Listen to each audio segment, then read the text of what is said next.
저도 이렇게 인터넷상으로 설교하는 게 굉장히 좀 아직은 어색하고 낯설어요. 예. 이게 또 화면이 제 얼굴이 크게 나오니까 제 얼굴을 보고 설교하는 게 얼마나 힘든 건지 아마 여러분들 잘 모르실 텐데, 어쨌든 이렇게라도 또 연결돼서 여러분들 한 사람 한 사람과 이렇게 소통할 수 있게 돼서 참 감사합니다. 여러분들의 그 잘생기고 예쁜 얼굴들을 직접 보지 못해서 굉장히 아쉽네요. 자, 오늘 말씀 보겠습니다. 시편 37편 5절 말씀입니다. 시편 37편 5절. 아까 목사님이 읽으셨죠? 예, 내 길을 여호와께 맡기라. 그를 의지하면 그가 이루시고. 예. 하나님께 맡긴다는 게 어떤 건지, 그 부분을 내려놓음이라는 단어를 가지고 여러분들하고 좀 나눠보려고 합니다. 잠깐만 같이 기도합니다. 하나님, 이 시간에 또 하나님의 선하신 인도하신 가운데 우리 가운데 또 주님이 예비하신 귀한 소통이 있게 하시고, 그 소통 가운데 주님이 친히 찾아가셔서 각 사람들의 마음을 만지시고 해결되지 않았던 영역들을 주님 터치하시고 무너뜨리시고 주님과의 새로운 관계로 들어갈 수 있도록 주님 일하여 주옵소서. 감사하며 우리 주 예수 그리스도 이름으로 기도합니다. 아멘. 어떤 분들은 이미 아시겠지만 저는 이제 내려놓음이라는 책을 썼어요. 그래서 내려놓음의 저자로 그동안 한 10몇 년, 한 14년, 5년 이렇게 알려지게 됐는데, 이 책 제목을 내려놓음으로 붙이게 된 것에는 좀 계기가 있어요. 제가 원했던 건 아니었고요.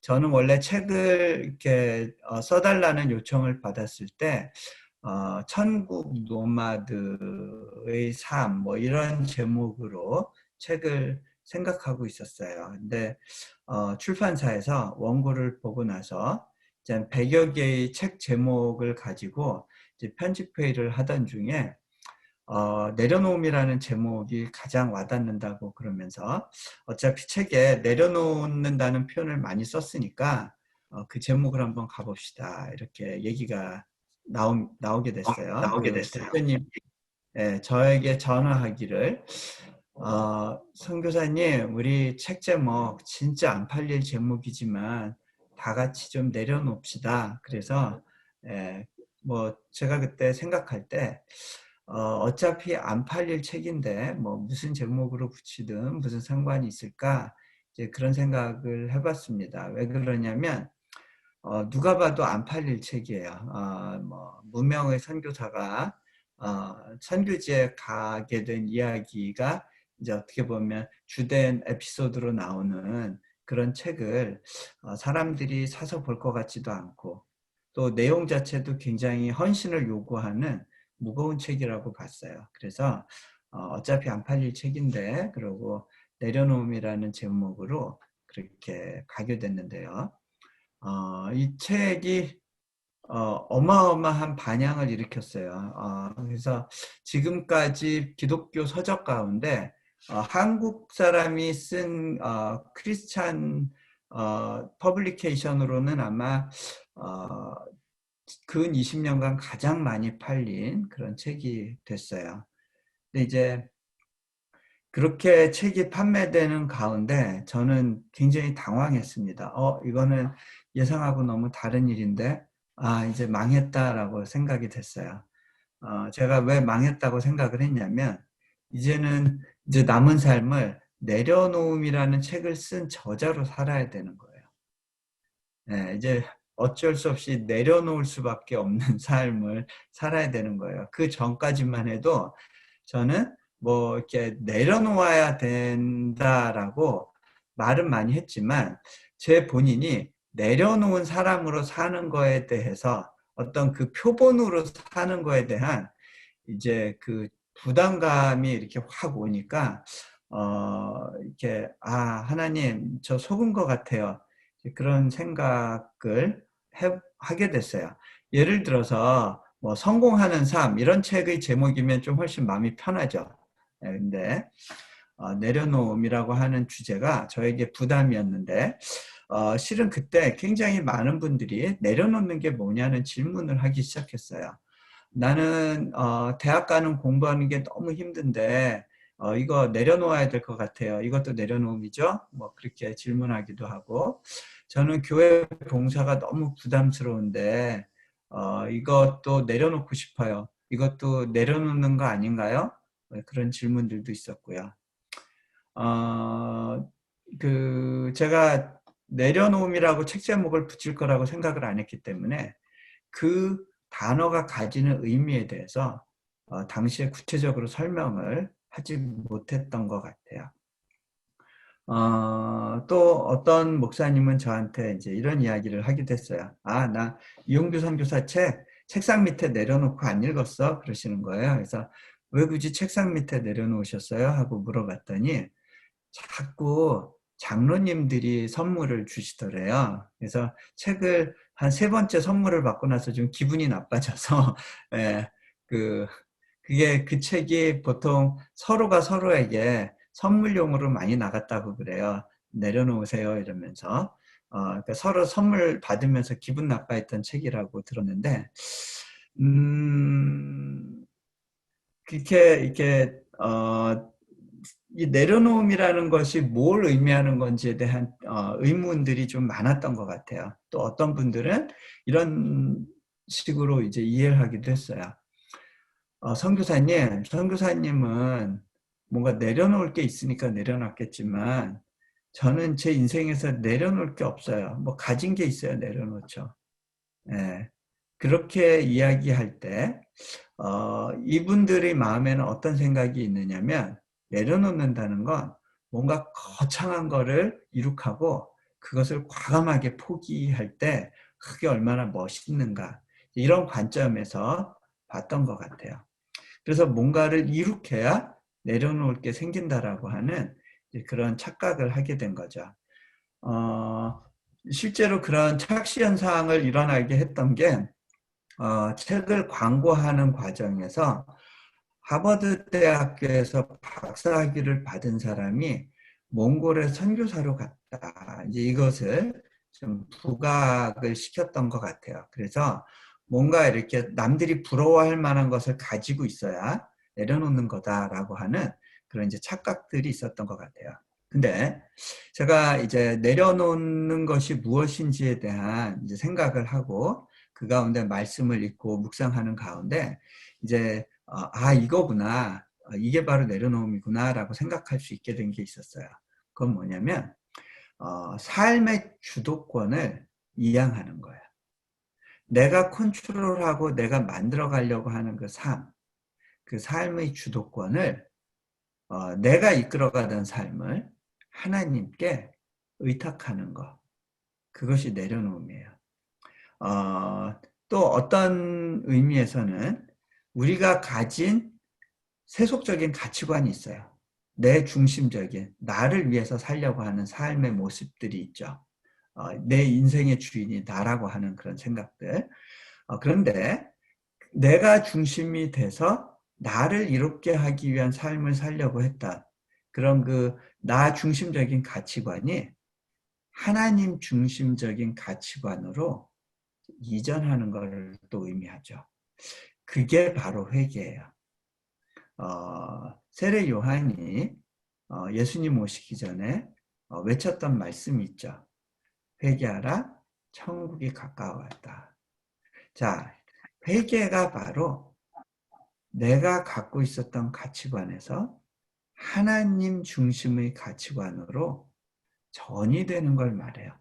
뭔가 하나님 잘못했어요, 용서해 주세요 그런 것이 아니라 삶을 이끄는 주도적인 생각에서 변화가 일어나는 것을 회개라고 하는 거고요.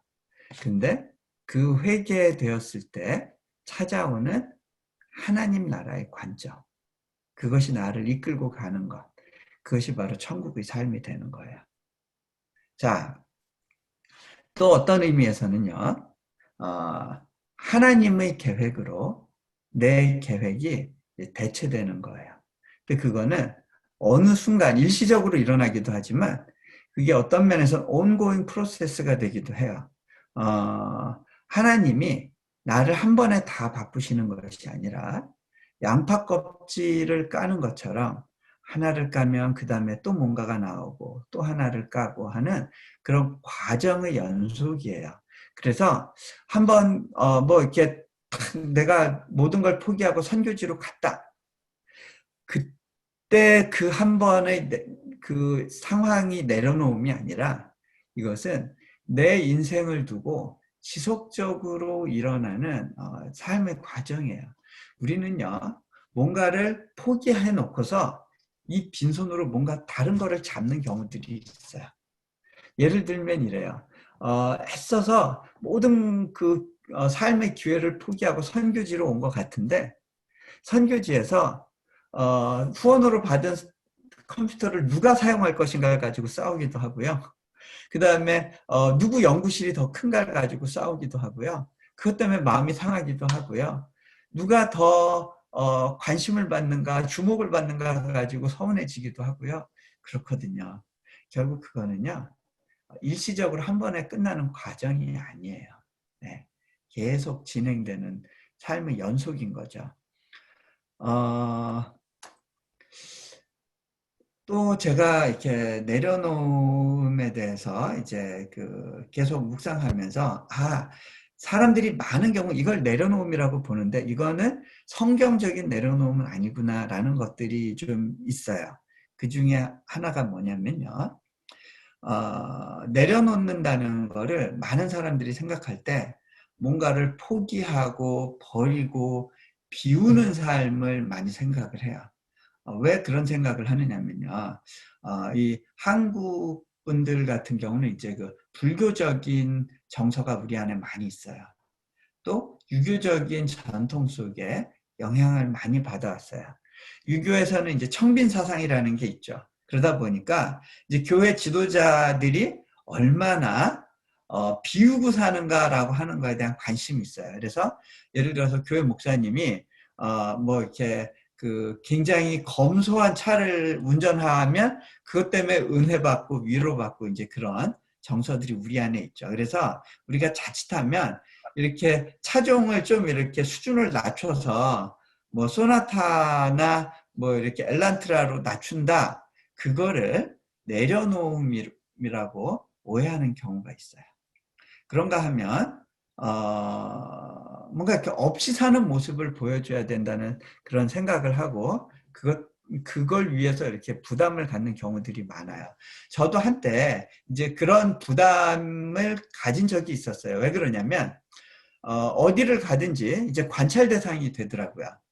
내려놓음을 썼다는 사람은 도대체 어떤 옷을 입나, 어떤 신발을 신나, 도대체 어떤 걸 하고 다니나, 이제 그런 관찰 대상이 된다라는 생각을 하니까 그거에 대한 부담을 가진 적들이 좀 있었어요.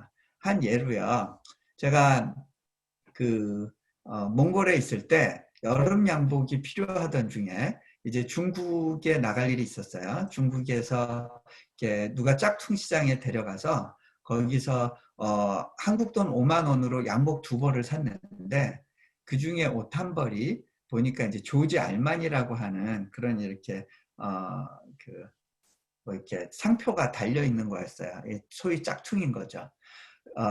그걸 보니까 막 곳곳에 조지 알만이 이렇게 상표가 붙어 있어서 집에 가서 그걸 다 뗐어요. 그리고 그걸 입었는데, 그걸 어떻게 하다 보니까 한국에 이제 그 집회를 나가야 돼서 그걸 입고 갔었는데, 어느 집회 가기 전에 이제 식사 장소에서 장로님들하고 그 교회 장로님들하고 식사를 하는데 그 더운데 옷 좀 벗으시라고. 근데 저는 괜찮다고 저는 그냥 이 옷 입고 있겠다고 그랬는데 굳이 그 옷 벗으라고 그러시면서 어느 장로님이 오셔서 강제로 제 재킷을 벗겼어요.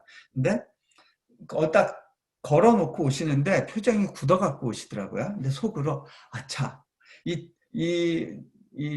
옷 안쪽에 조지 알만이라고 하는 상표가 하나 있는데 그건 어떻게 잘라낼 수가 없어서 붙여놓은 게 있었거든요. 혹시 그 상표를 보신 거 아니야?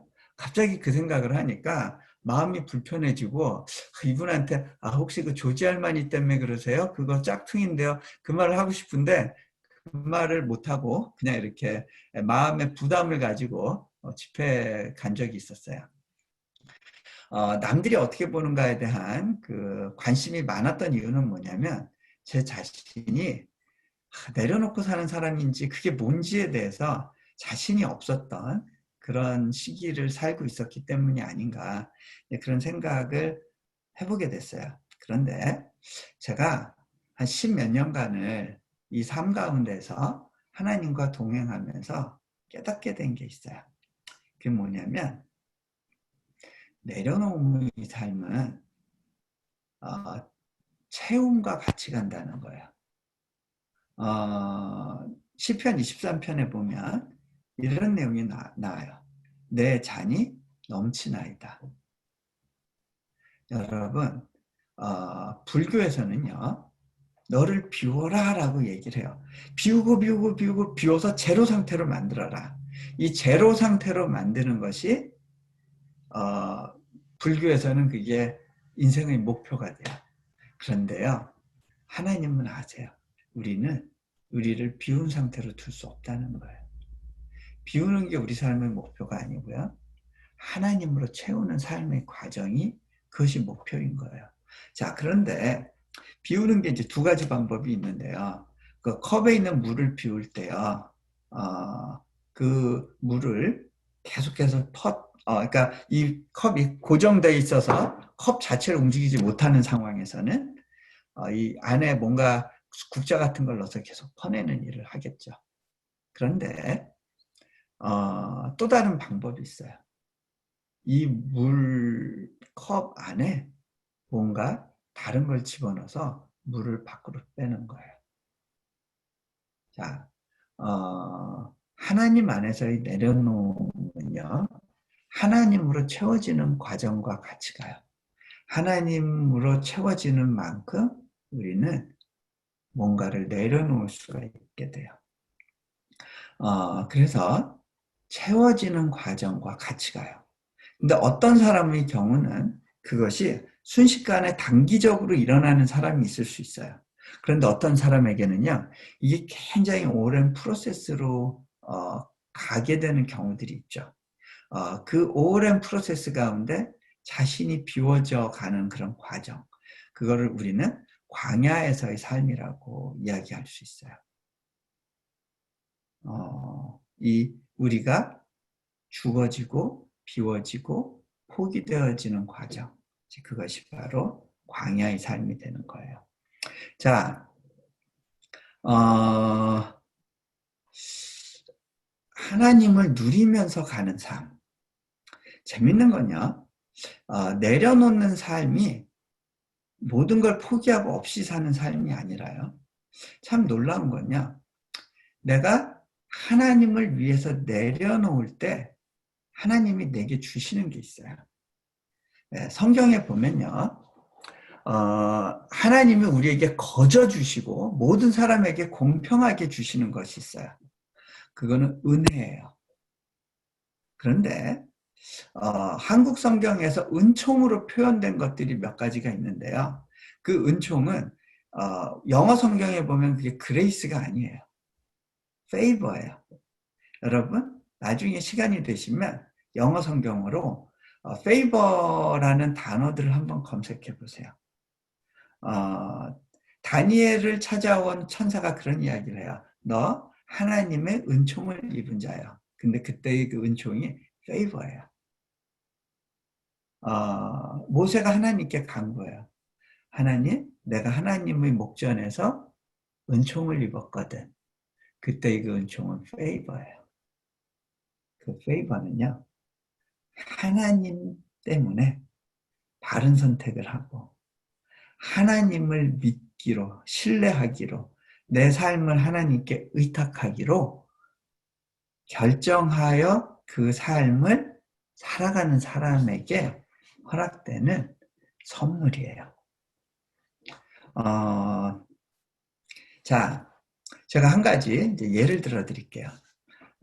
한 번은 제가 이제 그 사역 초기에 두바이에 초청을 받아서 거기에서 이제 말씀 사역을 하게 됐는데요.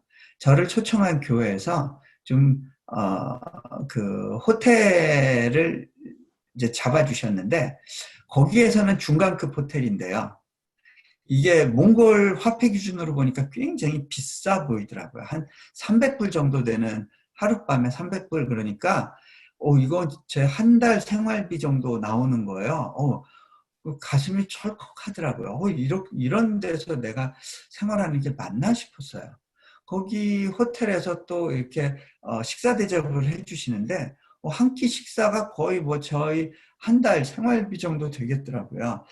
제가 그날 식사를 마치고 숙소로 돌아오는데 마음이 불편했어요. 하나님, 내려놓음을 썼다는 사람이 이런 데서 지내는 게 맞나요? 저 언제 제가 이런 데서 있고 싶다고 얘기한 적도 없는데요. 제가 꼭 이렇게까지 있어야 되나요? 저 마음이 굉장히 불편하네요. 하나님, 이렇게까지 안 해주셔도 돼요. 이거 차라리 돈으로 주시면 몽골에서 굉장히 요긴하게 잘 쓸 텐데 꼭 이렇게 이게 저한테 꼭 필요한 건가요? 제가 그렇게 하나님한테 넋두리를 한 적이 있었어요. 그런데 그때 제 마음 가운데 찾아오는 하나님의 어떤 감동이 있었어요. 이건 정말 하나님이 주시는 메시지구나라고 생각하는 게 있었는데 그게 뭐냐면 너 내가 너에게 준 것을 그냥 있는 그대로 누려주면 안 되겠니? 나는 너에게 가장 좋은 것을 주고 싶은 마음이란다. 그 마음을 그대로 받아줄 수 없겠니? 하나님이 우리에게 내려놓음을 요구하시죠. 근데 그 이유가 우리가 가진 뭔가를 뺏기 위해서 달라고 그러시는 게 아니에요. 우리가 가진 것을 리디움해 주시기 위해서 그래요. 무슨 이야기냐면 우리가 가진 것을 정말 하나님이 기뻐하시는 것으로 바꿔주시기 위한 거예요. 저는요, 제가 선교지로 갈 때, 제가 갖고 있던 걸 다 포기해야 된다고 생각했어요. 그래서 다 버려두고 갔다고 생각했는데, 하나님은 제가 버려둔 것을 다시 찾아서 사용하시기 시작했어요. 저는 선교지에서 그런 경우들을 참 많이 봐요. 우리 사역자들 중에 건축사인 분이 있었는데 이분은 앞으로는 선교지에 가려면 내 전공을 가지고 섬길 수 없을 거다라고 생각하고 건축 관련된 자료들을 다 버리고 왔어요. 그런데 저희 사역지에 와서 결국 학교 건축하는 일을 계속 하고 있어요. 하나님은 그분이 버렸던 것을 가지고 다시 재활용하시는 과정을 가져요. 근데 놀라운 건요, 그 이전에는요, 나와 나의 가족을 위해서 했던 건축이라면 지금은 그것이 돈을 버는 수단이 아니라 하나님 나라를 확장하는 수단으로 변화된 거예요. 자,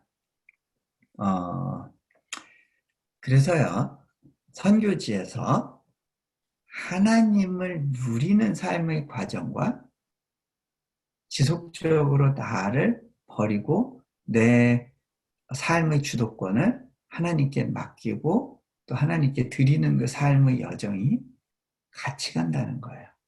삶의 두 수레바퀴와 같아요. 그래서 제가 그때는 잘 몰랐지만 내려놓은 책에서 하나님 한 분으로 만족하는 삶이라고 하는 표현을 참 많이 썼어요. 내려놓음이란 단어만큼 같이 많이 썼는데 돌아보니까 이것이 수레바퀴의 두 개의 바퀴와 같은 거구나. 이것이 함께 불러가는 거구나. 라고 하는 것을 삶 속에서 배우게 되는 겁니다. 자, 제가 말씀드린 거, 내려놓음은 하나님을 누리는 삶과 같이 간다는 거. 그 다음에 두 번째로 내려놓음은 하나님께 온전히 맡겨드리는 삶과 같이 가요. 맡김과 내려놓음이 근원적으로는 연결되어 있어요. 자, 내려놓는다는 것과 극단적으로 하나님을 신뢰하고 의존하는 것은 동전의 양면과 같아요. 우리에게 그 과정이 필요해요. 여러분, 물에서 뜨기 위해서는요, 몸에 힘을 빼고 물에 내 몸을 맡겨야 돼요. 물에 몸을 맡기는 것이 물에서 살 수 있는 방법이에요. 하나님과의 관계도 마찬가지예요. 우리의 영혼이 살아나는 유일한 방법은요, 하나님께 내 삶을 온전히 의탁하는 거예요. 수영을 잘하려면 코를 물속에 박는 것부터 시작해야 되는 거예요. 어떤 면에서는요, 번지점프와 비슷해요. 번지점프를 했을 때 하나님이 어떤 때 바로 받으시는 경우가 있는데 어떤 경우는 하염없이 떨어지면서 하나님 언제까지예요? 언제까지예요? 언제까지예요? 나 이러다 죽어요, 죽어요, 죽어요 하는 순간까지 하나님이 받지 않으시고 기다리신다고 느껴지는 그런 시간들을 지나기도 해요. 놀라운 믿음의 역사는요, 그때 끊임없이 하나님이 나를 받으실 거야 라고 믿으면서 나를 온전히 내어드리면서 떨어지는 그 과정 가운데 만들어져 가요. 자, 제가 우리 학교 설립과 관련된 이야기 하나만 할게요. 제가 언제 시작했는지 모르겠네요. 시간이 지금 어디까지 갔는지 언제까지 해야 될지 모르겠는데 오늘은 뭐 그냥 요거 하나 이야기하고 그렇게 하고 대강 말씀을 좀 랩업을 하는 형태로 해야 되겠네요. 자, 제가 몽골에서 선교 사역을 잘하고 있었는데 제가 한때는 거기서 뭐 대통령도 잘 알게 됐고 정말 여기서 사역하면 정말 편하구나라고 느껴지는 그런 시기 가운데 하나님께서 이제 저에게 부담을 주시기 시작했어요. 그 부담 가운데 기도하다가 결국 하나님께서는 제가 몽골에서 떠나가기를 원하신다라는 걸 깨닫게 됐습니다. 그리고 그때 제가 하나님 어디로 가죠? 제가 그 다음은 어디로 움직이는 건가요? 물었지만 그거에 대해서는 하나님께서 답변을 주시지 않았어요. 이게 어떤 분들한테는 좀 이렇게 궁금할 거예요. 저 선교사가 이야기하는 하나님으로부터 이렇게 응답을 받았다고 하는 게 주로 어떤 거지? 나는 한 번도 말씀 안에서 기도해봐도 내 안에 이렇게 어떻게 뭐 들리거나 이런 게 없었는데 저분은 저거를 어떻게 경험하는 거지? 뭐 이렇게 궁금한 분들이 있을지 모르겠어요. 혹시 궁금하면 계속 이제 참석을 하세요.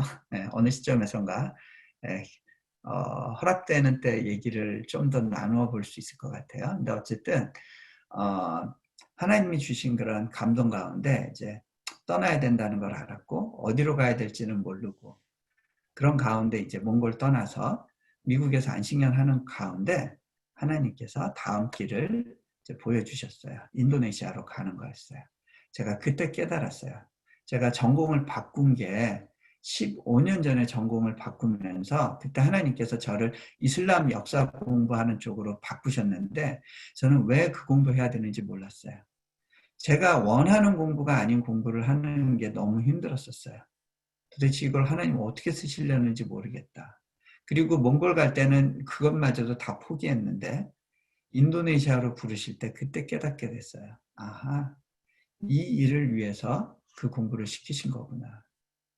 15년을 기다려야 답이 주어지기도 해요. 어떤 것들은 그 정도 기다려볼 가치가 있는 것 같아요. 자, 어쨌든 그렇게 해서 인도네시아로 갔어요. 하나님께서 그곳에 대학을 세우길 원하신다는 그런 마음이 있었어요. 근데요, 대학 세우는 게 쉬운 일이 아니잖아요. 저 혼자 언어도 모르는데, 그 문화도 모르고 법도 모르고 시스템도 모르는데 그 속에 들어가서 뭘 할 수 있겠어요. 가보니까 세계 최대의 이슬람 국가 인도네시아가 그렇게 만만하지 않았고요. 법적으로 외국인이 학교를 세우는 것도 어렵지만 그것을 선교 목적으로 세운다는 건 너무너무 불가능해 보였어요. 제가 만나는 모든 현지 목회자든 선교사님들이건 뭐 해보시려면 해보시는데 그게 제가 볼 땐 될 것 같지가 않다고 다 그렇게 얘기하는 거였어요. 이상하다. 난 하나님이 이것을 하라고 분명히 말씀 주셨다고 생각하고 이 길을 가고 있는데 제가 볼 때는 이것은 미션 임파서블이었어요. 심지어는 저는 비자가 안 돼가지고 비자가 연장이 안 돼서 더 이상 인도네시아에 있을 수 없고 가족과 함께 한국으로 급하게 철수해야 되는 경우도 있었고요. 여러 가지 어려움들이 많았어요. 네. 네.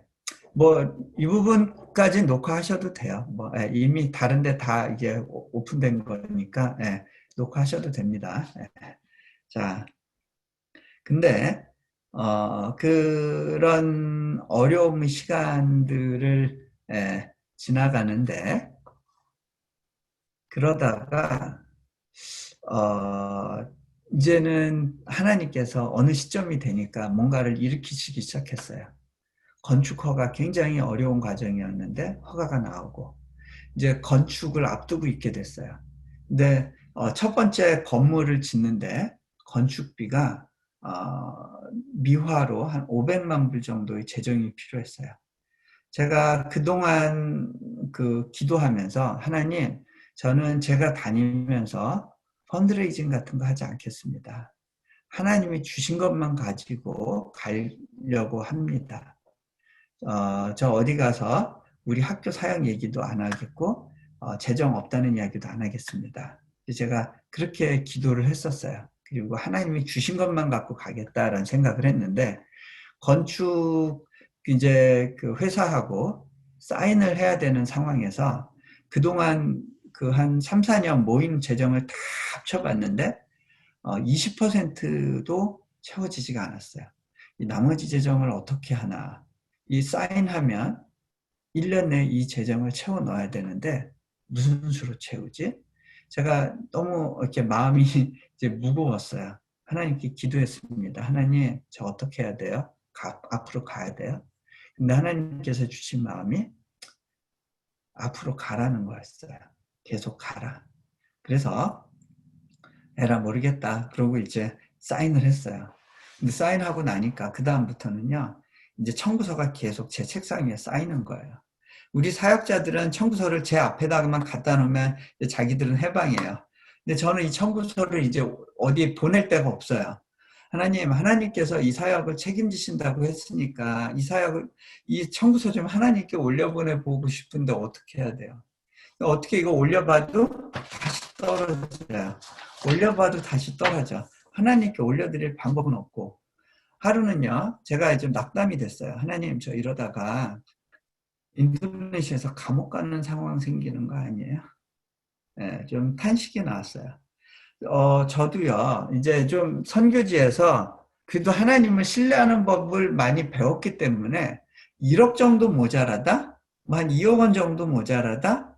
그 정도는 제가 그냥 하나님 주실 걸 믿고 갈 수 있었을 것 같아요. 근데 제가 생각할 때 액수가 너무 커요. 이거는 한 사람이 이렇게 막 찾아다니면서 돈을 구한다고 해서 해결할 수 있는 그런 재정이 아니라고 느껴졌고요. 저는 기본적으로 학자 출신이기 때문에 계산이 안 나오는 일에 대해서 이렇게 막 성큼성큼 걸어가는 거를 너무 어려워하는 그런 성격이었어요. 하루는 제가 그 어려움을 토로하면서 하나님 너무 힘들어요. 그렇게 이제 넋두리를 하고 있었는데요. 하나님이 제게 그런 마음을 주시더라고요.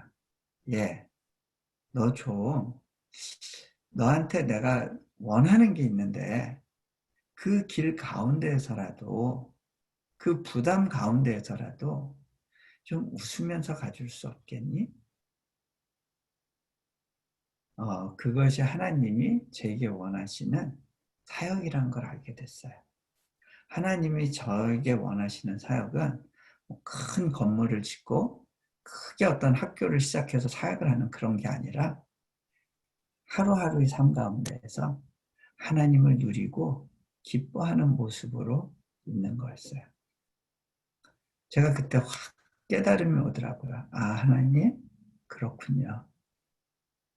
제가 그거는 할 수 있을 것 같아요. 그렇게 고백을 했어요. 근데요, 여러분, 내가 노력해서 내 두려움을 없앨 수는 없어요. 너 두려움 없어져, 없어져, 없어져 한다고 해서 없어지지 않아요.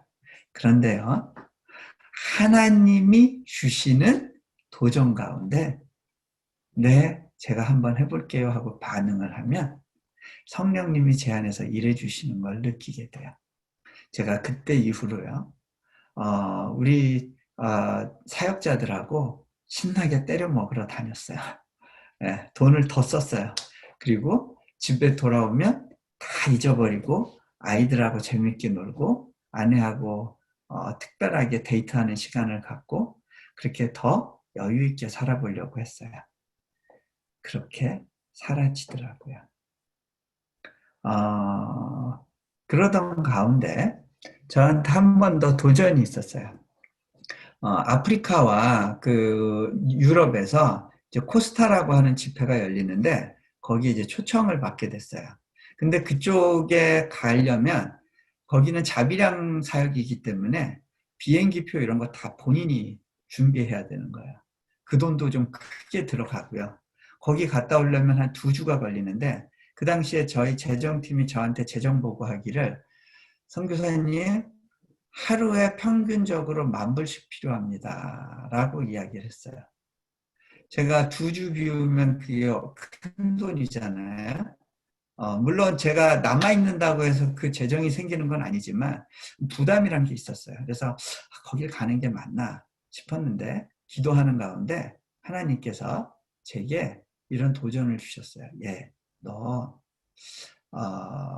네 먹을 것을 물 위에 던져보지 않겠니? 여러 날 뒤에 다시 찾을 거라는 거예요. 제가 그래서 하나님 알겠습니다. 그렇게 해보겠습니다. 그리고 비행기표를 결제를 했어요. 비행기표 결제하고 문제가 생겼어요. 뭐냐면 크레딧 카드로 한국의 크레딧 카드로 결제했는데 그럼 한국의 은행 통장에 재정을 넣어놔야 되는데 제가 다른 결제 내역에 대해서 깜빡하고 딱 비행기표 값만 넣어놓은 거예요. 그때는 이제 재정이 빠듯해서 그렇긴 했지만 미리 알았으면 제가 어떻게든 재정을 좀 더 넣어놓을 수 있었을 텐데 깜빡하고 있었어요. 크레딧 카드 결제일이 되면 자동 결제되면서 이게 마이너스가 되겠죠. 마이너스 될 수도 있지 않나라고 생각하실지 모르겠지만 제가 남들 앞에서 이렇게 큰 소리로 간증한 적이 있었어요. 하나님께서 지금껏 제가 내놓고 사는 삶의 여정 가운데 한 번도 제 통장을 마이너스로 만드신 적이 없습니다. 라고 하는 고백이었어요. 근데 이제 마이너스가 되는 상황이 되는 거죠. 하지만 하나님이 거짓말쟁이가 되는 거예요. 자, 저 모르고 지나갔어요. 여러 날이 지나서 한국의 은행 통장 계좌를 인터넷으로 열어보고 깜짝 놀랐어요. 크레딧 카드 결제액이 제가 생각했던 것보다 액수가 큰 거예요. 마이너스 됐겠네 하고 제가 밑에를 봤어요. 근데 마이너스가 아니라 재정이 여전히 플러스예요. 이 계좌는 돈 들어올 데가 없는 데인데 남들이 잘 아는 계좌가 아닌데 여기 어떻게 누군가가 돈을 넣어줬지? 딱 보니까 어디선가 돈이 입금이 됐어요. 이 재정이 어디서 입금된 거지? 생각해 봤어요. 몇 달 전에 원고 청탁이 왔었는데 제가 그거는 쓰고 싶지 않은 원고라고 생각해서 안 쓴다고 답을 줬다고 생각했는데 꿈속에서 준 것 같아요. 그러고서는 잊어버리고 있다가 마감 날에 그쪽에서 요청이 왔어요. 어떻게 된 거냐고. 이런 내가 답을 안 보냈구나. 그제서야 급하게 그날 울며 겨자 먹기로 원고를 써서 보내줬는데 그 원고를 받은 잡지사에서 원고를 보내줬는데 그게 크레딧 카드 결제를 바로 그날 돈이 들어온 거예요. 근데 제가 그걸 보고 막 웃었어요. 하나님 정말 정확하시네요. 내 통장 마이너스로 안 만드시네요. 하나님 이 건축계좌도 좀 책임져 주세요. 그러고 웃었는데 그리고 나서 아프리카 가 있는 동안 미국에서 한 분이 연락을 주셨어요. 새벽 기도 가운데 계속 선교사님을 하나님 생각하게 했다고 혹시 지금 재정적으로 필요하지 않냐고. 근데 혹시 110, 이 숫자가 무슨 의미인지 모르겠지만 113만 불 필요하세요? 라고 물어보시는 거예요. 제가 그때 저 그 재정 필요했어요 하고 답을 했고요. 그 재정이 들어오고 나서 보니까 이제 남은 액수가 한 10억 원 정도가 남았어요. 근데 제 마음 안에 이제 그거 남은 거야? 이거면 되는 거야? 라는 생각이 들었어요. 제 간땡이가 부은 거죠. 자, 하나님이 이 과정 가운데서 제 믿음의 역량을 키워주신 거예요. 뱁새 황새 만들기 프로젝트라고도 할 수 있어요. 저를 스트레칭 시켜주시는 거죠. 왜 이렇게 하실까요?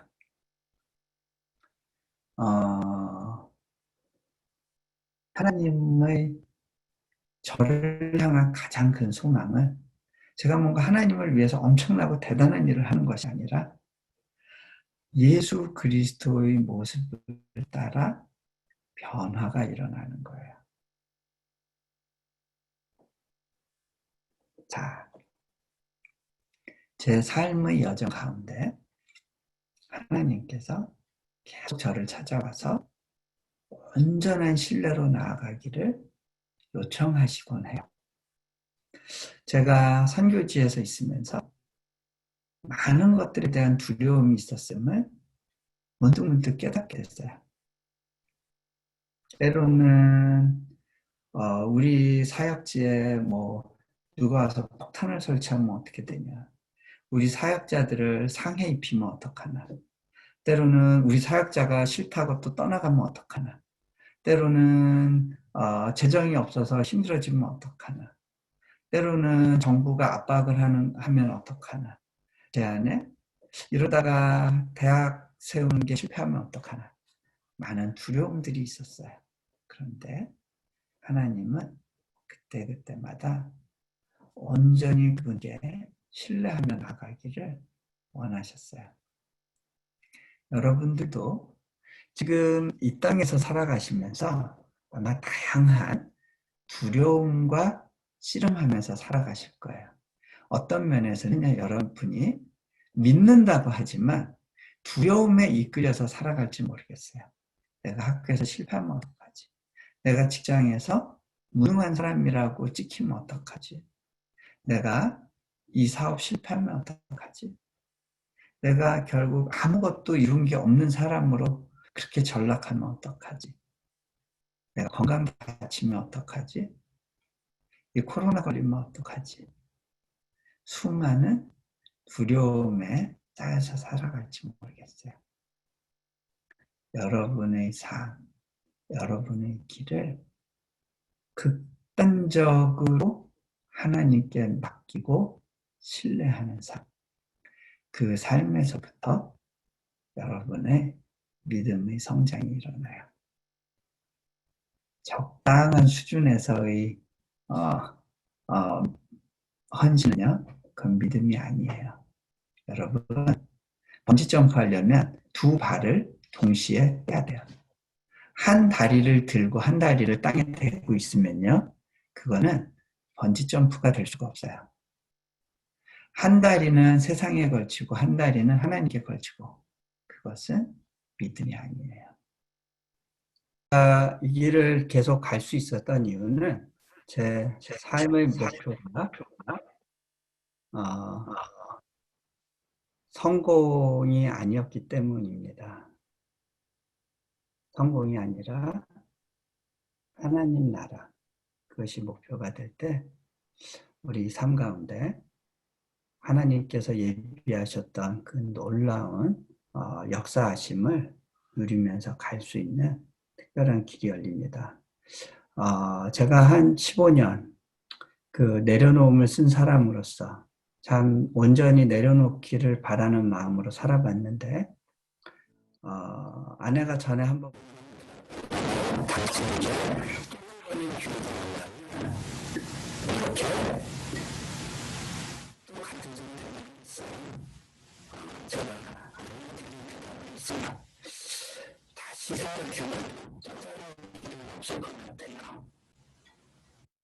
내게 또 한 번 기회가 주어져도 나는 이 선택을 하면서 살 수밖에 없을 것 같아요. 하나님과 동행하는 삶이 주는 중독성이 있습니다. 한번 그 맛을 본 사람은요, 그것을 떠나서 사는 것이 불가능하게 보일 것 같아요. 자, 우리 같이 기도하면 좋겠습니다. 눈을 감으시고요.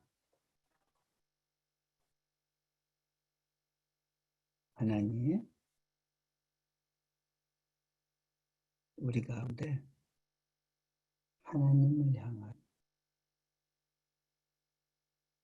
끝없는 갈구가 있게 해주시고 또한 하나님을 신뢰하고자 하는 온전한 열망과 결단이 일어나게 하여 주옵소서.